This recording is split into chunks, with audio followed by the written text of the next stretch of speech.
I'm a wanderer of the soul. Before the end, I plan to behold. But I know I'll lose myself along the way. What's gone is gone. What's past is past.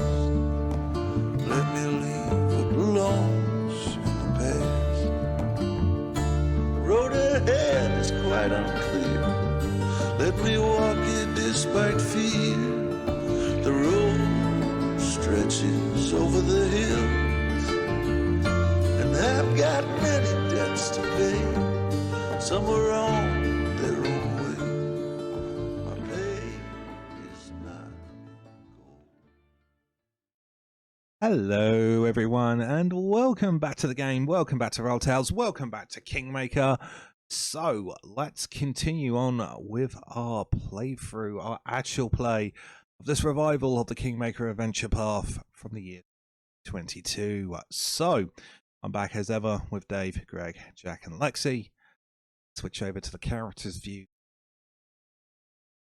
So the last time we played and the last we left off, our party continued fighting their way through the east wing of Lady Jemande Eldori's manor.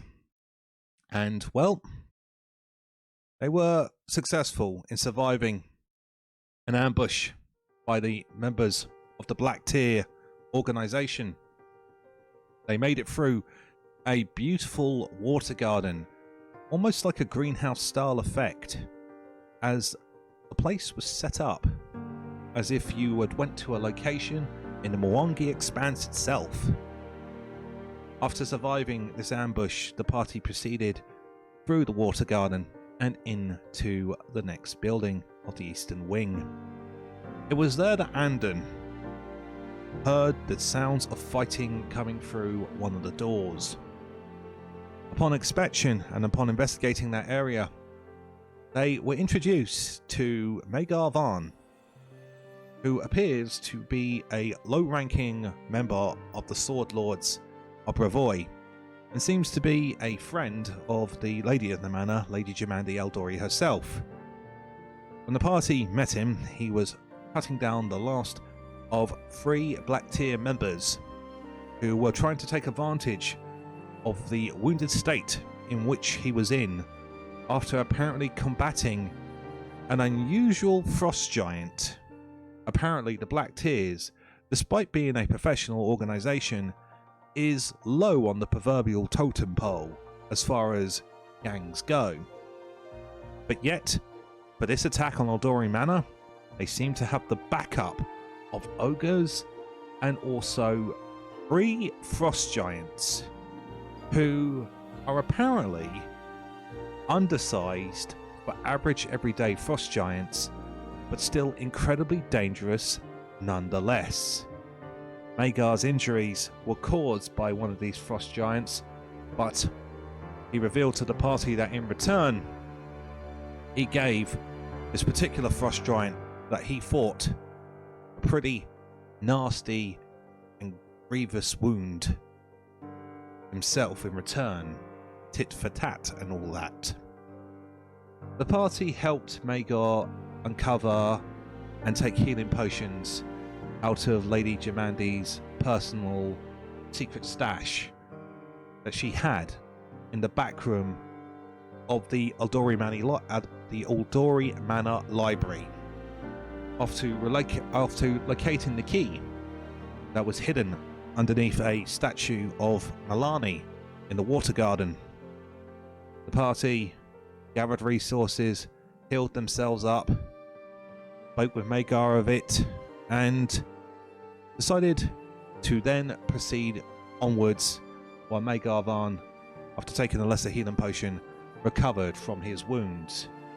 He just gave them a brief heads up that he has 2 companions with him here at the Call for Heroes. A man by the name of Bren and a person by the name of Cassidin. They find them along route, and if the party could help them out, then Maegar Varn would be eternally grateful to the party for their assistance. And that is where we'll bring the session back in. So, you have just left Maegar to rest and recover from his wounds in the Eldori Library. You have healed up, taken some of the healing potions you have found, and also, thanks to the secret stash area, Balruk has picked up a very handy and nice +1 mace. Not his usual style of combat, but will come in handy during this attack on the manor nonetheless. Maegar Varn has also assured the party that as long as they use it in defense of the manor, then Lady Jemandi will not mind her stash and her equipment being used. So, the floor is once again yours. What would you like to do? Just to let you know, you have 3 hero points left in your pool. The floor is yours. Quickly, do you know the way to the main hall, the ballroom, whatever it is? I've forgotten the name. The main hall? Yes. Just head southwest down that main corridor. The central door by the rug. Through there is the double doors. Through there leads into one of the large pantry rooms. Yeah, the scullery. And through there's a set of double doors which leads back into the main hall. But be aware, that's where the wounded frost giant is being held up, good sir. Well, I recommend we head that way then. Yes, unless we hear fighting along the way, then we might just pop in to see who's fighting. I agree.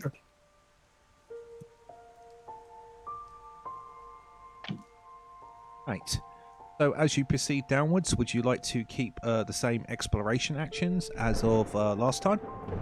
Yes. All right. No problem there. Yes, please. Yeah. All right. I've got the notes for them still. All good. So feel free to proceed. What about this door, Balruk? Oh, I thought we were saying we were passing doors unless we heard something. Oh, okay. Sorry, I missed it. Yeah. As you walk by, silence is coming from the other doors that you proceed down through the corridor. If we want to check them, we can, but I was thinking we should probably deal with the giant while it's wounded. And No, get to the you're others. quite right.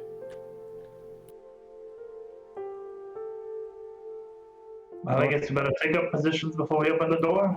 It just doesn't really leave me anything to hide behind. Just fidgeting. I love the way that Isabella's token's just sort of like going back and forth, like somewhere to hide, somewhere to hide, somewhere to hide. I'll stick myself over here for now. I've got a suggestion. What's up? You can hide under the rug. Again. Nah. All right. In We all could do it if we find a bearskin rug, because that'll be quite cool. That would be terrifying. all right. Imagine being shot by a flat bear. You take the barrel out of like the mouth of the bear. That'd be really cool though. Okay. In all seriousness, then, because this could be interesting. Because is the party's intention just to go through that door to the east of Balruk and go into the scullery? Yeah. Okay. Yeah, like so. Once everyone's in position, because there might be something bad in there. Oh, that's the way we're going. Right. Yeah, we're going to the west of me. In that case, then, we're going into encounter mode. Everyone, roll for initiative, please.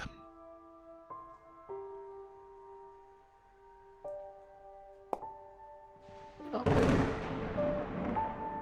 right. Is he encounter? Oh, yeah, I saw that.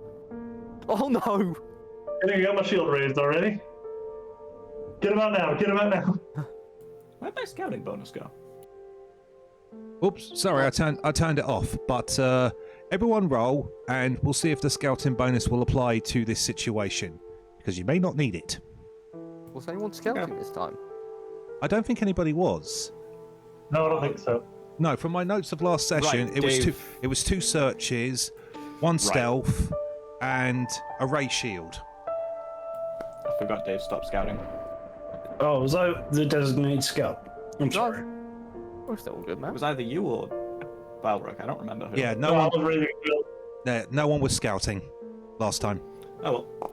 But it's all fine. It's all fine. And the truth is, looking at this initiative order, it hasn't made much of a difference anyway. The +1 would not have really affected what's about to happen. But still, for the folks watching in, let's get some initiative orders. Okay, Anden, what did you roll for initiative, please? 13. Kelvhan. 17. And Balruk. An 8 with a natural 1. And then finally, Isobella. I got a 22. Okay, so we're going to go into initiative order because this will require a very specific sequence of events. So technically, we're going to start with Isobella. I delay. So Isabella's delaying. Kelvhan? I'm also going to delay because I don't want to be the first one in through the door. We get a feeling there's going to be a bunch of delays, but it's all fine. Anden, are you delaying as well, or do you want to do something with your free actions? I'm going to delay as well. No worries there. Hey, Give no, the guy no. the friend to roll an 8. I'll put it this way. There is a very specific reason why we've gone into initiative here, even though it's just delay. When the fighter rolls a nat 1. Yeah. Well, My bad. as you know from me, there's always a method to thy madness, so we will see. Well, I'm sure something horrible is going on the other side of this door that we could be doing something about, but Yeah. All right. So it's inadvertently gone to my stream view again. Oh, fantastic. So let's put it this way.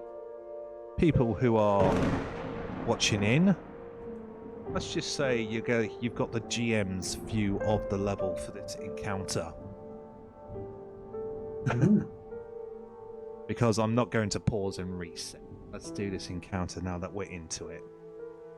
Yeah, no, for some strange reason it's switched back to my GM screen view rather than the encounter view that I set up. So, that's fine. It happens. So, alright. Something happens. But no one is close enough by the door to hear it. Isobella, did you use stealth or perception for your initiative? stealth. Okay, so, alright. Alright, now we're at the bottom of the order and we're on to Balruk's turn. So, Balruk, what do you got, my friend? I open the door. Alright, You can delay for a laugh. Oh, hello. So- let me give the descriptor of the room first as you use one action to open the door. So, this oddly shaped scullery contains 2 sturdy tables for prepping food, a large tin wash basin for cleaning dishes and laundering clothes, a hefty wooden bucket for hauling water, and many shelves containing goblets, plates, dishes, and eating utensils. Though fragile-looking dishes and glassware remains miraculously undamaged, when you get into the room, you'll see that there is a huge body pile in the northern section of the room. Also, you see, standing to attention, holding a grievous wound in its side, you see a frost giant. However, Maegar Varn was not lying. Compared to the average frost giant, Although, built like Hulk Hogan or someone like that, this frost giant compared to its kin is smaller, only about 10 foot tall. I've got an equivalent here for Dave. This one pretty much is the size, build and bulk of Big Dune from back in the day. Oh, yeah. And out of game for a second, would probably be treated just as well due to his small, or his small stature, this giant's small stature. Oh, I feel bad for him now. I'm going to kill him anyway, but I feel bad. And when you open the door to the room, this giant is in a ready position and is prepared to fight. However, he is breathing heavily, huffing and puffing. Doesn't look like he's had a very, very good day. And he's definitely bloodied already. And looks like he really, really doesn't want to be here. But you have two actions left, Balruk. What would you like to do? Alright, for my second action, I'm gonna stride to get into the room. Okay. And then I'm actually just gonna move 5 feet into here just to get some space and get in here. Third action, I'm going to raise shield as I look towards this and go, "Oi, ugly, over here!" All right then. Top of the round, Isobella.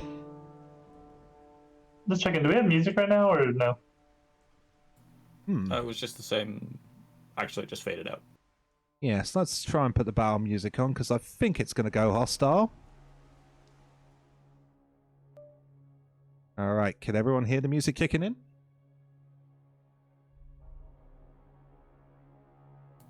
Oh, Oh, yeah. yeah, there it comes. All right. All right. I'm going to delay again. Yeah, okay. So as Isobella delays, for those watching in, you're going to get a swipe cut because I'm having some tech issues here. So I'm just going to get a few things patched up and then we're going to carry on with the game. BRB, folks, BRB. Hello, everyone. Welcome back. All right. There's a giant in the way. Tra-la-la-la-la. Kelvhan. Yeah, so first action is to move. So that was 5, 20, 25, 35. So I can... Oh, God, I forgot about walls. Hang on. Yes. And something that I haven't mentioned yet, I've mastered them now, so we are going to play the diagonal increment movement rules. Yeah, so that's Oh, what I was sweet. just working out. So that one's to that one. How's that work? Same as Pathfinder 1, mate. 5, then 10, 5 again, then 10. Moving diagonally. So that was 5, That hasn't changed, thankfully. 20, I never used it. 25. There's one exception, which is melee reach weapons still go 2 squares diagonally. Yes. And then 30. All right. That should be me for those two, and then... Okay. Only why do we even put up a shield wall for these crazy people? Yes. Probably shouldn't have run so much, but oh well. Wait, Yeah. You didn't bonk you? He didn't bonk me because I stood round the edge. And then oh, that makes more sense. I was being not smart. And yeah, then I'm going to just make 2 strikes to begin with. Irregular strikes. Okay, give me a target, give me a strike. Give me a Yes. target, give me a strike. Give me the damage Yes, in the the target, target. the thing that I always remember. It is handy to use in Foundry, though, so if we can get it down. That's an 11 for the first one. That, surprisingly, is a miss. Oh, Let's you go for want the to try it second. again? That's fine. It's not a spell strike, so I'm not really too fussed. Oh, okay. All right. And for the second one, a massive 4. I'm doing well. And that'll be me. It sees your rapier strikes come in, and despite its injuries, it just sort of like takes little steps just to avoid your rapier thrusts. And it just looks down at you and just shakes its head as if to say, "What the hell's?" And then, with the hand usually covering the grievous wound that Maegar gave it, it motions over to the dead bodies all over up in this region, as if to say, "What the F are you gonna do?" But now it's the turn of Anden. 3 actions, what are they doing there? Oi, what you doing? Use your magic. It's a frost giant. And I'm gonna zap it. That is what I'm gonna do. I'm gonna zap this fellow with an electric arc. Sure, roll me up that electric arc then, please. We'll get that reflex save in. Alright, let's see how fast this giant is feeling. Not fast, please. Failure, Oi. roll damage. Max damage again. Alright, how much is that in total then, please? 8. 8 points of damage, lovely. It looks and rears, giving its motion to Kelvhan, and then as the lightning strikes, it looks over, it sees you and clocks onto you. You have 1 action left. What are you going to do? I'll go raise my shield. I'm not liking the look of that looking at me. Oh, you have to get through me first. Wait. Alright, it's now the giant's turn. I'm gonna cut in before he can go. Alright then, it's now Isobella's turn. So with my first action, I would like to sneak. Alright, give us that stealth check. Just make it public for the sake of speed and brevity. You got it. And that'll be a 24. 24. Status hidden. Wonderful. So I will move from one side of the door to the other. So I can actually take an angle on him. I'll use my second action to take cover up against the wall, and then my final action to quickly swing round and pop off a shot at him. Alright. And I think narratively what happens is, because all of the actions sort of go off at the same time, I think narratively what happens is I combat roll across the doorway as Leoven is taking the giant's attention. Awesome. So, as you beat his perception DC, he's technically flat-footed to you for this strike, isn't he? Correct. Alright, put the flat foot on the giant, and I inadvertently took the thing off my new hotbar, because I'm using the Foundry hotbars now, folks. Just give me a second, please, so I can put flat-footed on. Okay, select, press that, on, let's see, on. Alright, I'm just going to have to do it manually then, so his AC's down by 2. Give us a shot, please, Isobella. All right. I'm gonna be cheeky here, and I am sorry. We spent a whole round delaying. Is this the first round of combat? Technically, no. You're into round 2. All right. No one shot, one kill for me then. Does anyone mind if I hero point that? No, please do. Good time for that, yeah. Yeah, it might be. Yeah. Hero pointing that. Natural 1. It's a 12. A 12. That's not funny. Your bullet strikes, but it's wearing a breastplate armor. Broken, dented, but still breastplate. That tracks. Pings off. It's the end of my turn, I'm afraid. All right, it's now the Frost Giant's turn. They have the mentality of one thing at a time, eh? So he just looks down at Kelvhan. I will add you. Jerglinder's Pile.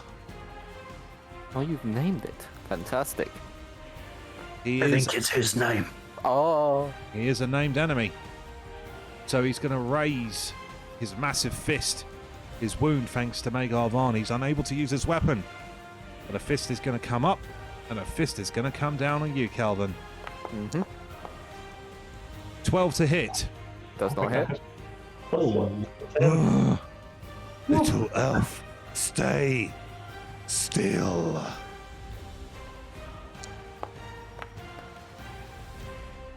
$15 to hit. Doesn't hit. He just absolutely rages and absolutely roars. He's not very happy about this. And as he roars for his final action, a burst of sheer coldness comes out of his breath. Kelvhan, can you make me a reflex saving throw, please? Basic. It's got a breath weapon. Sure. 13. 13 is a failure. You take 5 points worth of cold damage. But luckily, it wasn't a critical failure, so you are not immobilized. That's the turn of the big giant. Balruk, you're up. All right then. I guess we're going in. All right, so I am going to go ahead and just first action. I'm going to move. So I'm going to move diagonally for 5 and a diagonal for under 10. And this would be a flank, correct? Since we could draw a line through him. Yep, you are flanking. Alrighty, let's try out this new mace, shall we? Alright, let's see if the thing works. All right, +1 mace. Doesn't. Wow, man. What was that? this is How many points do we have left? 2 in the pool. Ooh, I don't know if we want to touch those yet. Up to you. I'll go ahead and just take the 12. All right, there's a miss, That's fine. unfortunately. 1 action left. Alrighty, I'll take a second swing. Or should I raise shield? It's a Ooh. giant. He's quite Yeah. focused on me. It is. Unless I hurt him. I think I'm gonna raise my shield again. All right, shield back up. Okay, It's gonna hit hard. Kelvhan, you're up. Yeah, I am going to spell strike now. All right, so what you spell striking with? I will spell strike with Puff of Poison. All right, then, give us a spell, give us a strike, give us a target, give us that attack roll, mate. So first attack roll, let's do this thing first. 15? 15. Even when... Oh, no. Wait a There's minute. a flank. It is a flank. On the nose. 15 exactly. So we'll do damage for this one first. Yep. 3 points, and then Puff of poison. Puff of Poison. So roll damage, please. And it also has persistent damage. Yep, that's fine. So, how much persistent damage does it take? It takes 2 damage of poison, and then equal to my. Hang on, I need to work this out. Persistent poison damage, depending on the fortitude save. Oh, right, okay. So that was a successful hit. Yep. So takes half initial and persistent damage. So how much spellcasting ability modifier? So it takes half of your spellcasting ability modifier in persistent. On a hit, it takes the failure. On a hit, it takes the failure. So That is correct. saving throw. Yes. What is your persistent? What is your spellcasting ability modifier? +5, I think. Was it +2? Your intelligence. Yeah. Okay, that makes more sense. Okay, +2. Yeah. There we go. Oh Christ! Hold on a second. I did that wrong. Let's see. I am learning slightly complicated class. Yeah, it's all right. It's okay. Don't worry. So it's got 2 persistent damage on it. Nice. One action will be my Arcane Cascade. Go back my into last Arcane. action. Okay, going back into Arcane Cascade. Don't forget to buff yourself. Oh, Done. wham bam, time for Anden. It's me. It's a me. I'm gonna do the same thing again. I'm gonna arc this fellow. All right. Roll it up. I'm going to attempt to. All right, then. Reflex save coming in. No. Success. So, half. Roll damage, please, for half.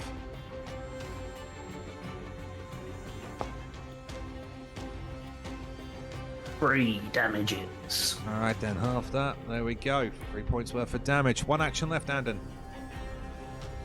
I should have prepped an actual damaging spell, but I didn't. So for my last action, I am going to raise my shield once again. All right, awesome turn. Okay, so it's Isabella's turn. Hold on for 1 second, please, Isabella. I'm just going to get that guard out of the way so there's a nice view. There we go. Isabella, your turn. All right. First action, I'll use my gunslinger thing to cover and reload. Sure. Second action, I'll Oh, take. I've just been kicked. Why? They kicked me.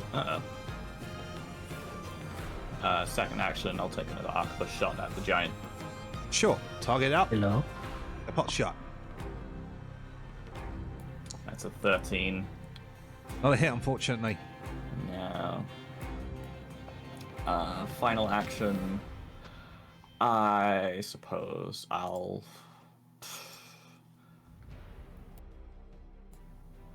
I suppose I'll reload and hide. All right, awesome. Wait, stealth. can I do that? Yeah, I can. Okay, stealth roll then, please. Hidden or public? Just public. In battle, unless I specify otherwise. That's a 16. Yeah, all right, awesome. I will tell you now for the sake of ease and brevity.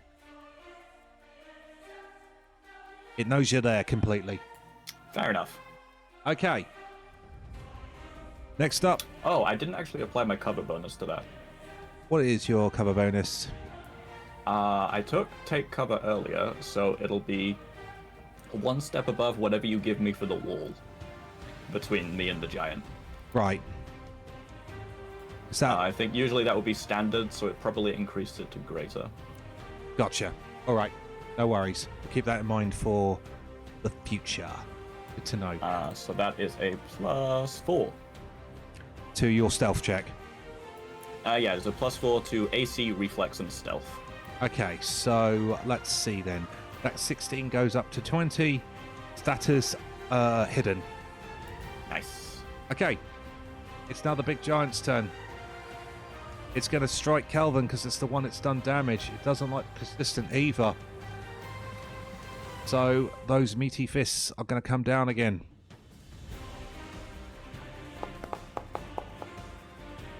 But a 15 is going to be a miss. Yep. Okay. Yeah, it's going to try again. The injuries that this giant has sustained, it's not thinking with full combat efficiency, if that makes sense. We just. But a 9 is not going to hit you again. Nope. So, for its final action, incredibly annoyed, frustrated, it's going to make a random strike as it just flails around. And this final strike, as random as it is, as flaily as it is going to go into Balruk.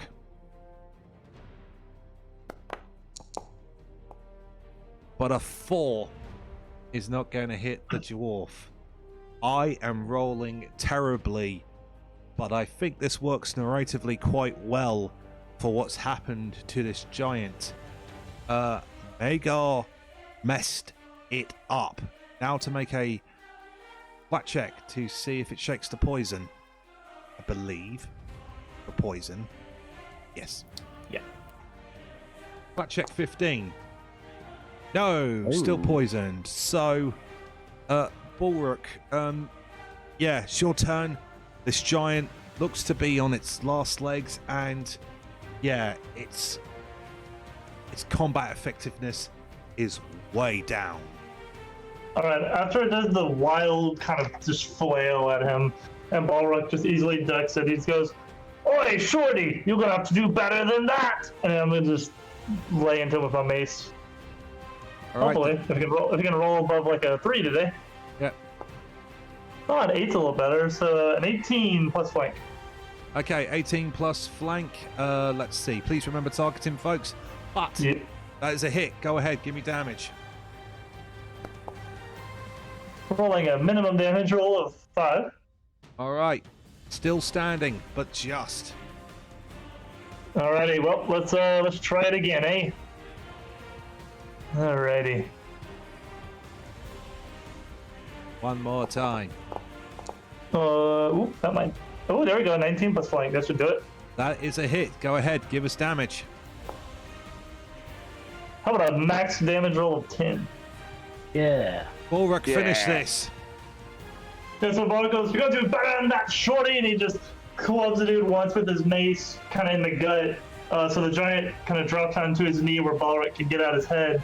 He goes, "You ever hear the story of the dwarf that slayed the giant?" And he just clubs him right in the head with his mace and drops and goes, "Oh, I probably should have finished saying that before I killed you." You know better for next time. All right. GG. Well done. The giant is down. And you know what? The dice were on your side there. Jagrinda had some really, really big hits. But Yeah, I am incredibly surprised that worked out. No. I have no armor. I'm like, yeah. Exactly. Like, if he bonked you, you'd just die. do you want to know how much the damage was even from... the fists were lethal, by the way, because it doesn't matter if he's a small giant. If a giant punches you in the face, you're going to freaking feel it. Mm. Do you want to know how much the damage the punch did? Go on 1d8 plus 8. then. Ooh. Ooh, up to 16 damage. So, Ooh, yeah, up to 16 damage, an average of 12. Yeah. So, I would be a red paste. the dice were on your side, but well done. You felled the giant guarding the main doors over into the main hall. Counter ends. What would you like to do? Well, he wasn't very nice.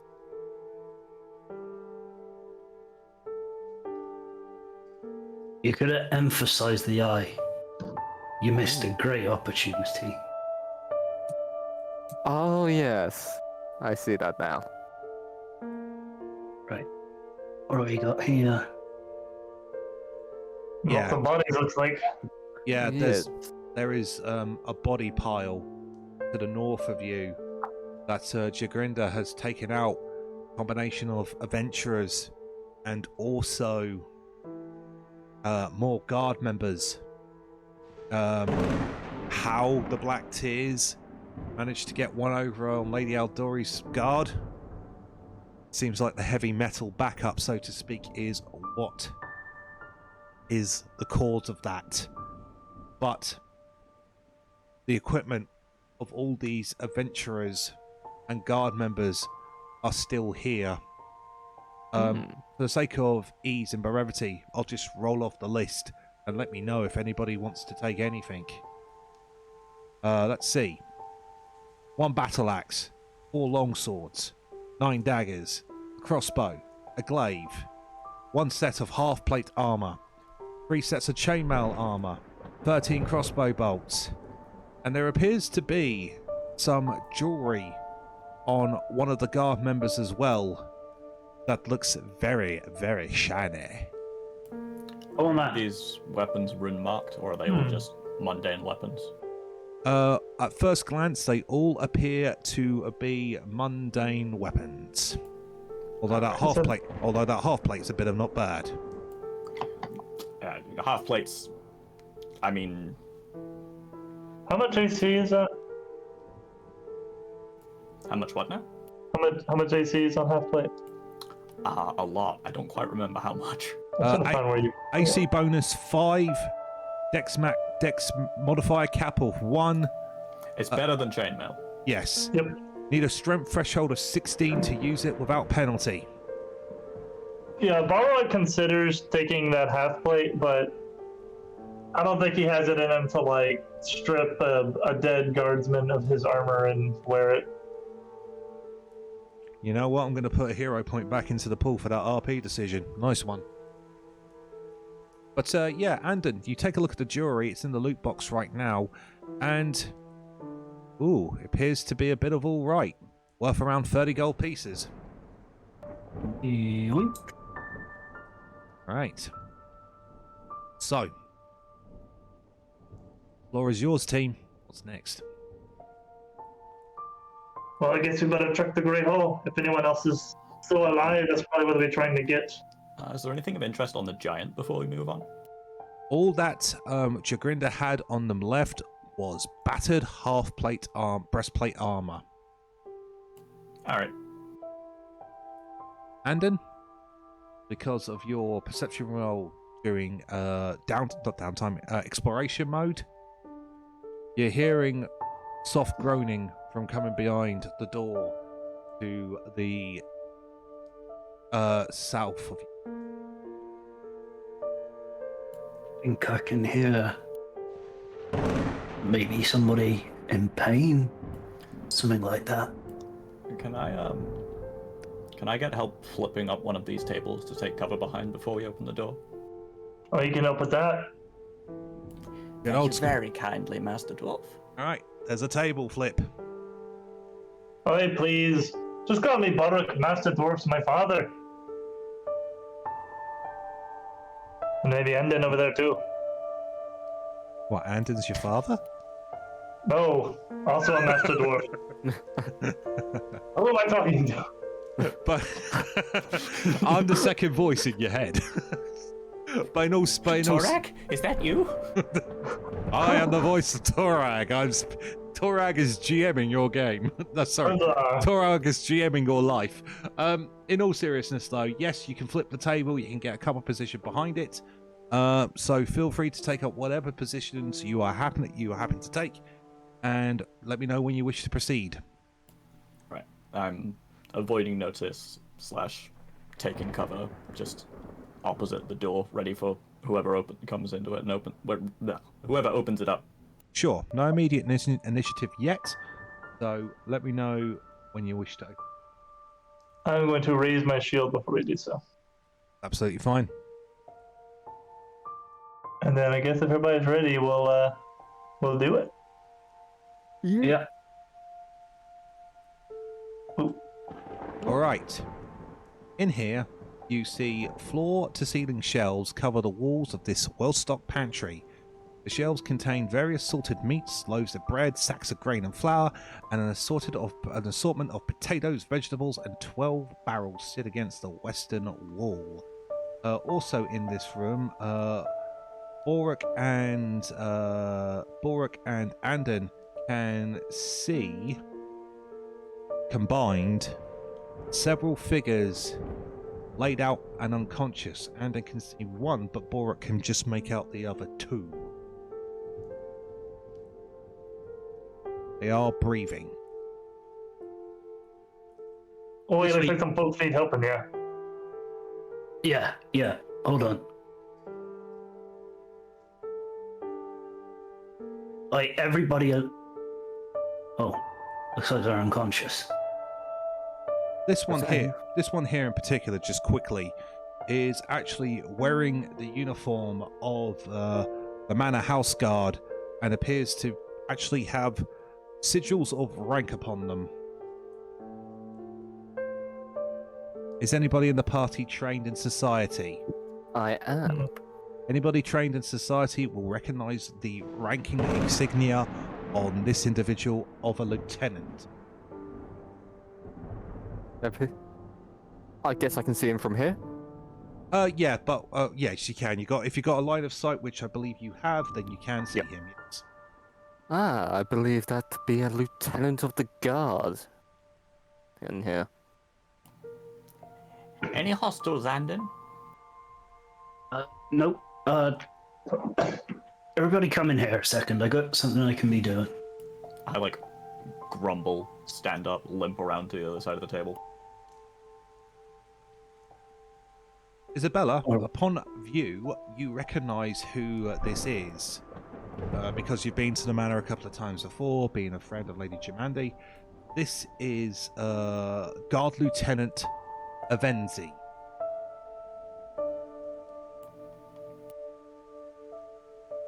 Up in chat. Decent fella. Has worked for Lady Jimandi for a few years. Oh, Avenzi, dear boy, what have they done to you? All three of them look beat up. To the southwestern portion of the room, you find two individuals. One pale white skin with shoulder-length blonde hair, and to the north of that individual is they're both human, but to the north of that one, you see a human male with black skin and wearing looks like traveling clothes. Floor is yours. What would you like to do? Alright, you two, and I point at Kelvhan and Balruk, like, you stay close as well. And I think, owing to the fact that there are 5 injured people in this room, I'm going to go for a 3-action heal. Oh, burst heal. Nice. Ooh. Ooh. Ooh. So press that free action button, and I'm going to be restoring some hit points. I'm gonna save. Alright, that's 6 hit points to everybody. All right, hold on a second. I've got you all on that one. So let's see. Womp, heal up. I am back up the full. Yay! So let's see. Oh, much better. Thank you very much. The heal. What does your heal, being a druid, what does your heal look like, Anden? Anden's healing magic is... Well, nobody Oh, else is a druid, so no, it's a little bit different. So Anden has a pendant that they pull out, which is it's like a half-bloomed seed of some kind of plant, some kind of, maybe a flower. You can see, I don't know if you looked really closely, but it's unlikely anyone would notice. But holds that, and from the kind of ground around all the people who are being healed, you can see like little wisps of green and these flowers, kind of just for a moment, bursting up out of the ground, and as they turn to dust, since they only exist momentarily, you can see what looks like little bits of greenish positive energy just seep into the people who are affected. the one identified as Avenzi pops up first and just immediately says, Dal's the frost giant, where is it? Frost Why giant. I want them good on the head. Oh. Well, he walloped us in return. Oh, Lady Isobella. Nice to see you safe. Oh, In full glad am I you could wake up. yeah, that thing. Oh, we got separated. That was. Oh, Lord Varn did his best. That thing had a hell of a right hook. Ow. Would you be Varn's friends? The one to the south says, Maegar? Maegar is still alive? He's posted up in the library just a little way. We can't see the rosary. I'm assuming it's north. Yes, northeast to you. He's posted up in the library a little way northeast of here. The man speaks up. Ah, good, very good, very good, very good. Well, thank you very much. We all got caught in the main hall when the ogres and the giants attacked with those thugs. My name stands to his feet. My name is Bren. This is my companion, Cassidin. And Cassidin, they turn, speak to you and says, pleasure to meet you all. Cassidin of Taldor at your service. Yeah. Venzi looks around. Lady Isobella. Is the East Wing... the forwarding party. Yes, now I recognize you all. Is the East Wing now clear? Think so. It's as clear as far as the barred gates. Good. Venzi stands. Although we did skip a number of rooms that were quiet. The bedrooms themselves are definitely clear, but I wouldn't suggest poking around in any of the studies or what have you along the path. Well, we managed to activate the security system, says Avenzi. We can't get out, but at the same point, we've sealed those bastards in. If anything, Lady Jamandi has her way. Frost Giants will know they're not going to stand a chance. I recommend the three of you rejoin with Maegar Varn. It's too dangerous to be alone right now. Negative, says Avenzi. At the very least, I must return to the main hall. When the fighting broke out, I ordered them to fortify it and lock it down. You'll probably need my authorization in order to get in there. I assume that's where you're heading? You may accompany us, young man, but you shall not be endangering yourself. Bren looks at Cassidin. What do you think? What do you think, Cass? Think we should head back to the main hall, or do you think we should regroup with Maegar? And Cassidin, they look at you, they look at Bren, and then they look at you, and they say, let's meet up with Maegar first, see how he's doing, and then we'll go from there. Oh, bloody hells. He did turn around and say there could be potential for bullshit, but not thugs, frost giants, and ogres. Oh, whoever's doing this went to pull out all the stops. Coat! They look at her, they look at their coat, and what Cassidin is wearing, it appears to be sort of like a big, thick, woolly coat that is primarily used for traveling, even out in that rainstorm out there. Cassidin would barely feel it with how thick this coat is, but they just exclaim at it like, damns it all to the hells. Do you know how long this is going to take? Not now, Cassidin, says Bren. All right, we'll regroup with Maegar. You said he was in the library. We know it. Right, okay. All right, and they start to slowly get to their feet. My thanks to all of you. We really appreciate it. Well, it's the least we can do. And with that, let's see, I just need to check something very, very quickly. With that, the two of them will take their leave and go to regroup with Maegar Varn.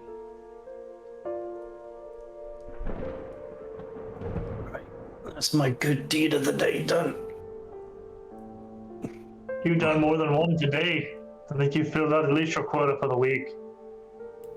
Oh, don't worry, it balances out with his bedside manner. Evenzi looks at all of you. Well, I hope you have it in you for perhaps a few more good deeds. These thugs came in all of the manor, and bloody hells, look at dead frost giant Dragrinda. You sure did a number on that one. Well, that Sadly, not before he could do quite a number of his own. Hmm. Evenzi looks at the pile. Milani blessed them. Let Pharasma's judgment be fair. Balruk is kind of hanging his head somewhat behind his shield, so he doesn't really have to look. Evenzi catches that. Chin up, Master Dwarf.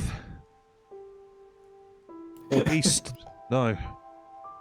Well, Evenzi catches maybe Isabella's giggle and says, in these times, you need to keep your chin up, your back straight,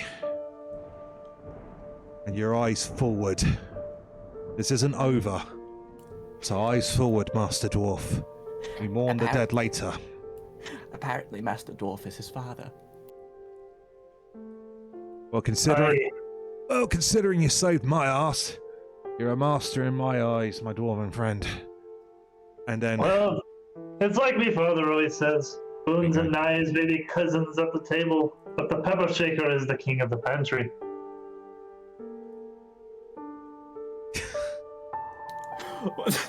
What? I Is it not very clear how that works? No. Evenzi kind of... You see them stop as they're about to bang on the door. And then kind of just sort of like... You see a small shake of the head and then bang, bang, bang. Thump, thump, thump. Anden, could you scooch over just a little so I can get back behind my table? Lieutenant Evenzi! That is a... Thank you kindly. Lieutenant Evenzi, what's the situation? Hall under attack, but clear. Iron Race handling situation. Safe to enter. And with that, you actually hear those double doors unbar. As Lieutenant Evenzi turns around and says, will you be accompanying me? Or do you have more you wish to do here? Several cutscenes will play in sequence when you open the doors. That's exactly what I was thinking. What? Are you sure you wish to proceed? Once you go forward, you may not be able to return to this point. Final Fantasy. You must gather your party before venturing forth. Exactly. No, absolutely. But, yeah, more things to kill, more people to help. Alright, well, I'll tell you what I'm going to do. I'm going to do this early, have some experience points for rescuing the NPCs and for dealing with Chagrinda. You're going to like this. This is a nice and tasty 170 experience points. Oh, nice. We're to 370. Not a bad chunk. Alright. Slowly but surely. Now, if you want to, at any point, you can return to the East Wing. This is a tabletop role-playing game, so you're not restricted like that. But you do actually, technically, go in to the next part of this whole event. Yeah, no worries. I don't think any of these characters are actually like loot goblins. Nah, definitely not. No. I couldn't even loot the armor. Dave's excited about loot, but Anden is like solemnly like, yep, you don't need this anymore. Isobella is pretty utilitarian, but she's not one to go off track just to loot people. Well, I'll tell you what, then. I'll take them from a bad guy or treasure in a cave or something. I ain't stealing from the house or from dead guards. Well, I'll tell you what then, what I've done is, because of the RP choices, and technically, he was a minor boss or a mini boss, however you want to call it, he just didn't roll very well. I've awarded you a hero point for RP choices and dealing with Chagrinda, so you're back up to a total of 4. Oh. And technically, we actually go back into a bit of Theatre of the Mind style RP. As you enter into the Great Hall, you notice that the Great Hall is in a much different condition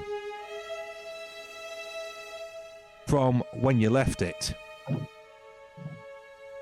As you pass through at the end of the night's proceedings going on from Lady Jamandi's personal meeting, you pass through the Great Hall to get to the East Wing. And that is where you saw a few faces. For example, Maegar Varn, maybe you did not have the time to converse, but you definitely saw him walking through and, you know, you shared a couple of nods with the odd adventurer or two who was eating up in the Great Hall, and the proceedings for the evening were finishing up. For example, a few of those dead adventurers who you may have encountered, you saw during that particular feast. No one paid you any mind or attention, as your cover story from Lady Jamandi was that you are the forwarding party, essentially a scouting party before the mission fully begun from the Call for Heroes, and it seemed like a great deal of the hall actually brought that story. But what's going on right here, right now in this great hall is 3 of the long tables have been turned on their sides and pushed against the large entry doors to the south to form a makeshift barricade. Dishes, broken goblets and bloody stains mar the floor, while at least a dozen bodies lie against the east wall. Lady Jamandi's guards gather at the barricades and in front of the double doors leading into the west wing. These doors are sealed and several tapestries have been torn from the walls and wedged into the gap between the floor and the door in a feeble attempt to keep smoke from flowing into the hall from an apparent fire in the manor's west wing. To the south, you find the reason why this makeshift barricade was able to be erected, and that is time being brought by a group of ironclad adventurers, 4 of them in total, I beg your pardon. 4 of them in total, all wearing heavy armor from head to toe. But their armor matches in sequence and represents a definitive group. You, for the first time, properly bear witness to the group who are known as the Iron Wraiths, and the time they have brought the guard force in order to erect these barricades is palpable, for you witness the Iron Wraiths taking on literally 3 ogres, and they're downing them with ease. As you walk into the hall and you are escorted over to the guard force that is holding the line, the Iron Wraiths themselves are cutting down the last of the ogres, and they yell in a victorious cheer without a scratch barely upon them. That'll be you one day, Balruk. I'm not so sure about that. Oh, have a little faith. Oh, I don't mean the strength. I mean the get up and that sort of thing. I don't know. There's something about them I don't quite like.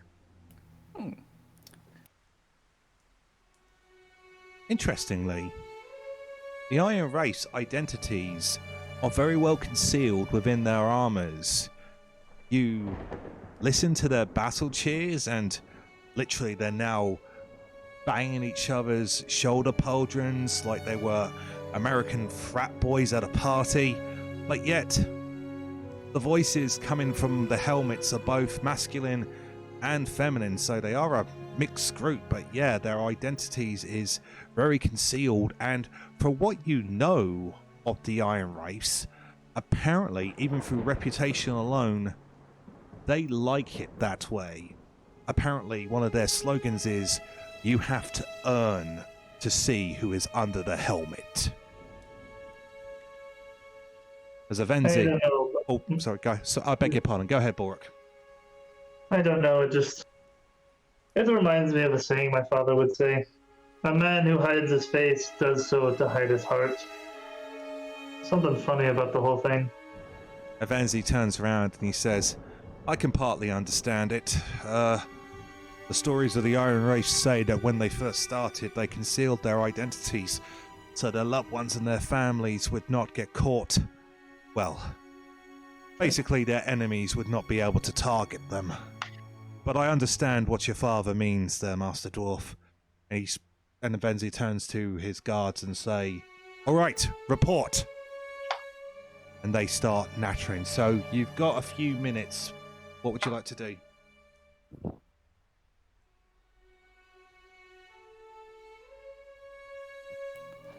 I have a few minutes till what? Sorry. Before the next thing happens, so to speak, you've got a little bit of time. You've brought a little bit of time for yourselves to catch your breath. The last of the ogres has fallen, and thanks to what the Iron Wraiths have done, a strong, sturdy barricade has been erected and blocking off the main doors. Right, we're not expecting anything, we're just taking a few minutes to breathe. Pretty much, yes. Okay. I think Balruk will do just that then. He's going to look for maybe a chair or a bench or somewhere off to the side where he can just sit and kind of rest. He's been hauling around, in his chainmail, this big shield and his weapons and fighting and all, which he's not really used to. So I think he's going to find somewhere to just kind of sit and catch his breath.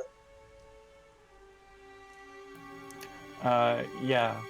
Isobella is going to do what she does to calm down witches, start cleaning her rifle. Kelvhan?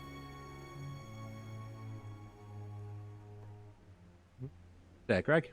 Yeah, I exist.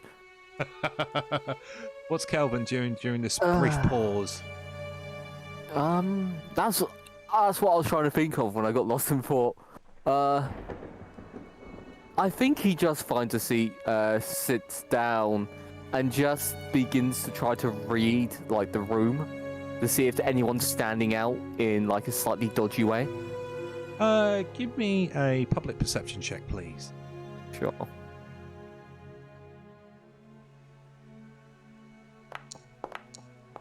Oof. That's a 6. You are distracted by the smoke that is bellowing out from under the door that leads into the west wing. Anden, what are they doing? Being muted for 15 minutes apparently. No, it's a decent amount of time there.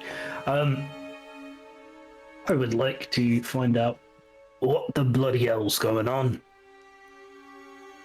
Avenzi So I'm turns. gonna Yeah, no. march on up.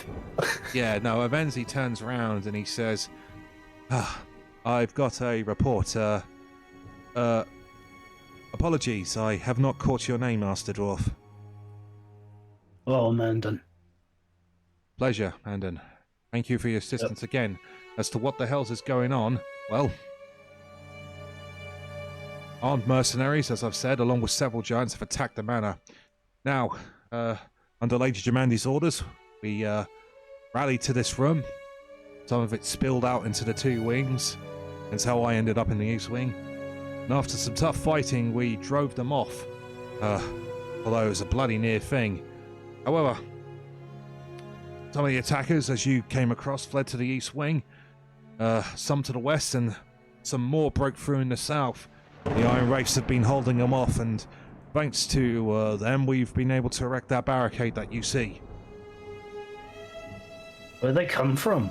It seems like a Sword Lord's manor should have some Sword Lord style guards in that. Well, the guard force is well trained, but we are not Sword Lords ourselves, nor do we have any of the Sword Lords training.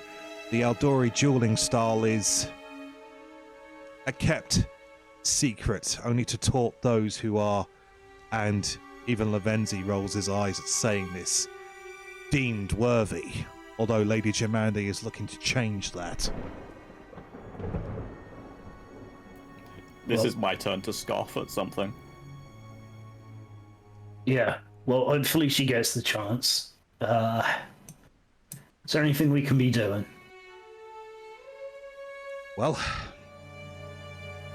my men have confirmed that this is the work of the Black Tears organization, a gang of killers. Although what they're doing this far south in Bravoy is a mystery, and how they've managed to team up with giants and ogres is another. Someone desperate, and a lot of money has paid them well to attempt this attack. But my men has informed me of an issue. The West Wing. The hallways leading from the Great Hall and several of the guest chambers are next to it have been set ablaze. But reports of clashing blades have also been coming from the West Wing as recently as a few minutes before we arrived. So I think the rooms further west are still safe, but getting to them will be risky through this fire, although certainly possible. And I had reports that Lady Jamandi is still in the West Wing. Last known, she was spotted in the dueling chambers. She's well trained, but those who have managed to convey this information have reported to me that, well, there's no other way to put this, so I shall be plain. She has her rapier armed on her, but she's only in bedding clothes. I know Lady Jamandi can handle herself, but, well, I won't lie. Your group seems incredibly capable, especially by the way you took down Dragrinda. I would like to humbly ask and request, Anden, and that of your companions, if they so wish, please, while we hold the main hall along with the Iron Wraiths, will you go into the West Wing and attempt to check on Lady Jamandi and make sure she's safe? I have every confidence she will be, but if you do this for us, then the Sword Lords of Bravoy will certainly be in your debt. And, well, Lady Jamandi I've known for quite a while, so I shall also make this a personal request as well. Oh yeah, of course. I think they just need a minute to catch their breaths. I stand up, like already finished cleaning my gun. Mandy's in need. I'm not waiting here any second longer. Balruk kind of lets out like a deep, kind of slow breath and grabs his gear back up. So says, well, she is our hostess after all and has been kind to us, so I guess we're not done yet tonight. One of the voices of the Iron Race catches that and speaks over to you. Oh, what's the matter? Little baby dwarf getting tired? Comes a very feminine voice from behind one of the armors, and the others laugh in unison. It seems to just kind of completely deflect off of Balruk. Like, he doesn't give one kind of crap what these guys think whatsoever. Just, well then, where are we heading? The West Wing, you said? Into the fire? That's a good lad, remembering old Folgret. Alright, well, since the Wraiths have been too busy slapping each other on the ass to get it done, we'll go rescue her. Oi, we're going to hold this pool while you babies deal with the fire. Comes a masculine voice from behind one of the helmets. Yes, you're definitely not just scared of becoming baked potatoes in your little tinfoil suits. Indeedy. Oh, no. I don't care what anybody thinks of me, and I'll extend that to the rest of you just for now. Thank You're you. going off. Isobella, very quickly, shits and giggles roll. Give me an intimidation roll, even if it's untrained. Oh dear. That's a 2. The Iron Race just laugh at you. I mean, I'm a little old lady. Of course they do. Well, it was either going to be a roll where they were either going to giggle at the little old lady or actually shut up for a half a second and nod to the experience. All right. So the party is going to agree to head into the West Wing? Yep. Yes. All right. So, welcome to a mechanic of this Kingmaker update. You have accepted your very first side quest. You could have actually legitimately refused and bunkered down for the rest of the night, but accepting this side quest, this one's called Defeat the Black Tears. Lady Jamandi can get all the help she can get in defeating the Black Tears. The source of this quest is Lieutenant Evenzi, and basically the goal is to help Lady Jamandi, and you will earn, I will let you know now, you haven't earned it yet, but I will let you know now, for completing this quest, Lady Jamandi is going to reward you further, and you will also earn 30 experience points for the completion of this quest. And a lot of these quests are going to be dotted around and be a part of this Kingmaker adventure. So, as the old saying goes, get used to them. It's going to become a thing. Yay, side quests. Yeah, I'm going to do all of them. Everyone I come across, I'm going to Yeah, find we a way got to justify. we got 100% this Completion game. is done. We got all the achievements, Yeah. all that. I will say that this game is not meant to be... Well, you can do it, but the game book actually says that if you try to... I'm obviously paraphrasing here, but basically, if you were to sort of like completionist run this, apparently you would actually reach level 20 way before the end. Challenge accepted then. Sounds great. That's Yep, already let's a do risk this. in every campaign I've run, so That sounds wonderful. I would I'm love going to into- into... Yeah, I'm going into the end boss over leveled. That's the good Yeah, shit. let's That's, go. that's the 100%. battle fantasy. Oh, I was gonna- I was reading who the end boss was the other day. You might bloody need it.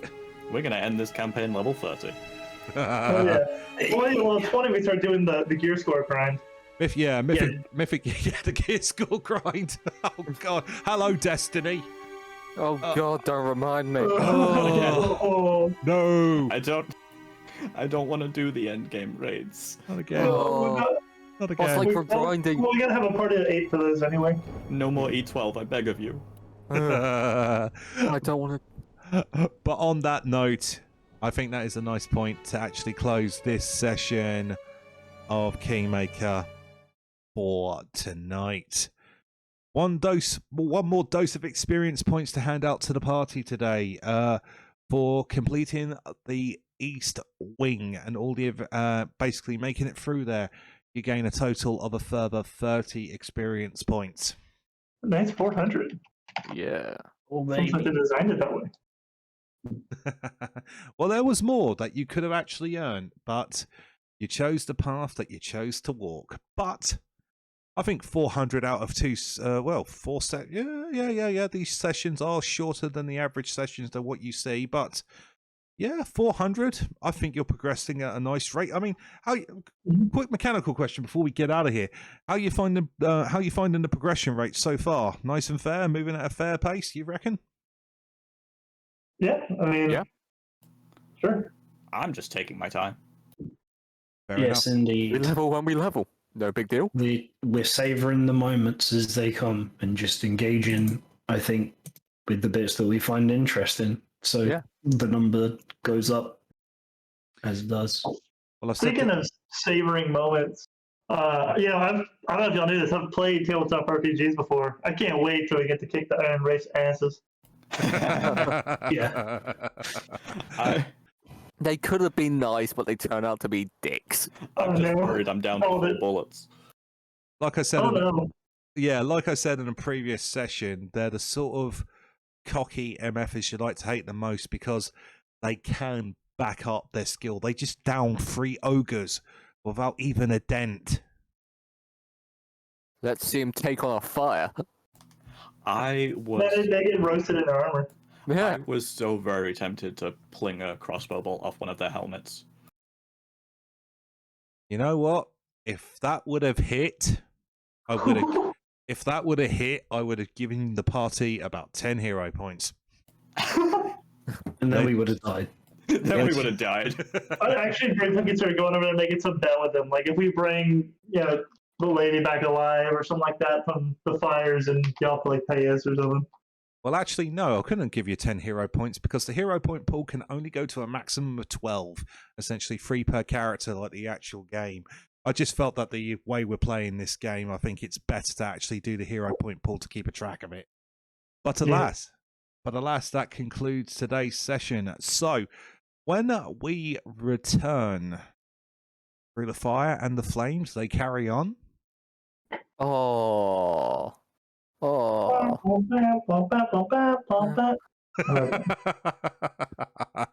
Well, when we return, Lady Jamandi needs a hand. Got a feeling she's going to be all right, but any backup will probably be for the better. But on behalf of myself, Dave, Greg, Jack, and Lexi, thank you all very much for watching, and we'll see you next time. Take care, everyone, and